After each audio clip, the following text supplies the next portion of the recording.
السلام علیکم ناظرین، اگر زندگی کو خوبصورت بنانا چاہتے ہیں تو اللہ کے نبی صلی اللہ علیہ وسلم کی زندگی کو سیکھنا ہوگا، اپنے بچوں کو سکھانا ہوگا، تب ہی ہماری نسل پروان چڑھے گی۔ اپنے نبی کی محبت کے ساتھ یہ نسل پروان چڑھے، نبی کے نقش قدم پر چلنے کے ساتھ ان کے اندر اللہ اور اس کے رسول صلی اللہ علیہ وسلم کی محبت ہر بچے بچی کے اندر آ جائے۔ ناظرین، زندگی کی خوبصورتی کا تعلق ہمارے نبی کے اخلاق کے ساتھ ہے۔ جب اللہ اور اس کے رسول سے محبت ہوگی تبھی اطاعت کرنا آسان ہوگا۔ ناظرین، اللہ اور اس کے رسول کے فرما بردار بنو۔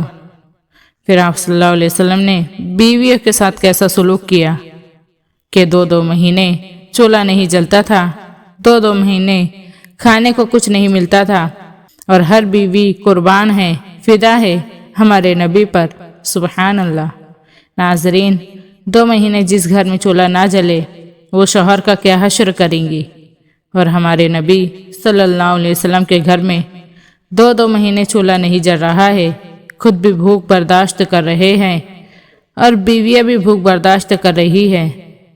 جس کے ہاتھ میں جنت کی چابی ہو، جسے مقام محمود کی خوشخبری مل چکی ہو، جس کی شفاعت سے جنت کا دروازہ کھلنے والا ہو، وہ حضرت عائشہ سے کہنے لگے، عائشہ بہت بھوک لگی ہے۔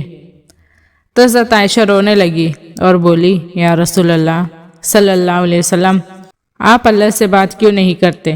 کہا، نہیں عائشہ، اسی بھوک میں اللہ سے ملوں گا، اور میرے سے پہلے انبیاء بھی اسی طرح اللہ سے ملے ہیں۔ سبحان اللہ۔ ناظرین، اتنے فاقے کے باوجود بیویاں قربان ہو رہی ہیں، فدا ہو رہی ہے۔